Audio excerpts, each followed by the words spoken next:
आज की इस वीडियो में हम कुछ ऐसे सेंटेंसेस सीखेंगे जिनमें हम ये कहते हैं कि मुझे तो कम से कम ऐसा ही लगता है, या मैं तो कम से कम ऐसा ही सोचता हूँ, या मैं तो कम से कम ऐसा ही मानता हूँ। ठीक है, यानी इन सेंटेंसेस में हम ये बताते हैं कि मेरा यकीन क्या है या मेरी ओपिनियन क्या है। भले आप मुझसे एग्री करते हो या नहीं करते हो, लेकिन मेरा तो यही मानना है। जब ऐसे सेंटेंसेस हो और आपको ये बताना है कम से कम मुझे ऐसा लगता है, तो उसके लिए हम कहते हैं I for one. I for one ये हम यूज़ करते हैं। बाकी क्या आपका सेंटेंस जो होगा वो किसी भी टेंस में हो सकता है, मॉडल में हो सकता है, कंडीशनल में हो सकता है। एग्जाम्पल्स देखते हैं ताकि ज़्यादा क्लियर हो जाए। अभी तक कुछ भी साबित नहीं हुआ, nothing has been proved yet. ये प्रेजेंट परफेक्ट सेंटेंस है, वो भी पैसिव का। Nothing has been proved yet, अभी तक कुछ साबित नहीं हुआ, लेकिन कम से कम मुझे ऐसा लगता है कि वो बेगुनाह है, बेकसूर है, मासूम है। Yet I for one believe that he is innocent। देखें, and I for one believe, कम से कम मुझे ऐसा लगता है, कम से कम मेरा ये यकीन है, मैं ऐसा मानता हूँ दैट ही इज़ इनोसेंट, कि वो जो है ना बेगुनाह है, मासूम है, बेकसूर है।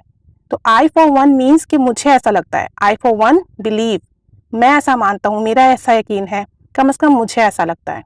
ठीक है, अब भले कोई कुछ भी सोचता हो, लेकिन मैं इस बात पर यकीन रखता हूँ कि वो मासूम है।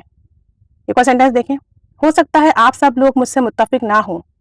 The rest of you may disagree, the rest of you may disagree, लेकिन कम से कम मुझे ऐसा लगता है। But I for one think, but I for one think, कम से कम मुझे ऐसा लगता है कि हमें एक दफ़ा उससे बात करनी चाहिए।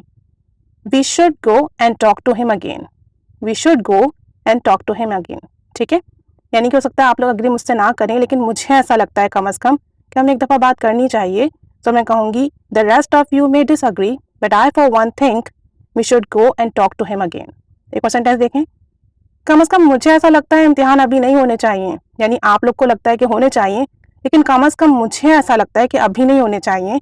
तो मैं कहूँगी I for one think, I for one think that the exam should not be started now, that the exam should not be started now, कि एग्ज़ाम्स अभी नहीं होने चाहिए।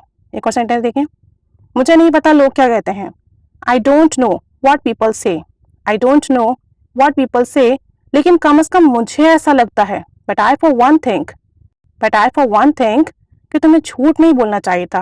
You shouldn't have lied, you shouldn't have lied। ये modal verb है should का और past का है। You shouldn't have lied, कि आपको झूठ नहीं बोलना चाहिए था। कम से कम मुझे ऐसा लगता है, but I for one think you shouldn't have lied, कि आपको झूठ नहीं बोलना चाहिए था। एक लास्ट सेंटेंस देखें, कितनी खूबसूरत जगह है ये, What a beautiful place। कम से कम मुझे ऐसा लगता है कि हमें हर हफ्ते यहाँ आना चाहिए। I for one feel, I for one feel we should come here every week। हमें यहाँ हमेशा आना चाहिए, हर हफ्ते आना चाहिए। I for one feel, कम से कम मुझे ऐसा लगता है, we should come here every week। हमें यहाँ हर हफ्ते आना चाहिए। अब एक सेंटेंस आपके लिए है, कम से कम मुझे ऐसा लगता है कि बच्चों का मोबाइल इस्तेमाल नहीं करना चाहिए। यानी आपकी जो भी ओपिनियन हो, लेकिन मेरी ओपिनियन ये है, मुझे कम से कम ऐसा फील होता है कि बच्चों को मोबाइल इस्तेमाल नहीं करना चाहिए। तो आपने आई फॉर वन यूज़ करना है, उसके बाद फील, थिंक, बिलीव, इस तरह के वर्ड्स आएंगे, और जो आगे आपका सेंटेंस है आप बता रहे हो जिससे आप डिसअग्री करते हो जिस बात से, या जो आपकी ओपिनियन है आप वो कहोगे। तो आई फॉर वन, उसके बाद फील, थिंक, बिलीव, इस तरह के वर्ड आएंगे, और इससे आप ये बताओगे कम से कम आपको ऐसा लगता है, कम से कम मुझे ऐसा लगता है, कम से कम मैं ऐसा सोचता हूँ, कम से कम मेरा ये यकीन है। ठीक है, तो ये हम अपनी ओपिनियन बताने के लिए यूज़ करते हैं। भले अगर आप कुछ भी सोचता हो, नेक्स्ट पर्सन कुछ भी चाहता हो, नेक्स्ट पर्सन की जो भी ओपिनियन हो, तो आप इसे यूज़ कीजिए, अपनी कॉन्वर्जेशन में यूज़ कीजिए, सेंटेंसेस बनाइए। Keep staying with us, thanks for watching.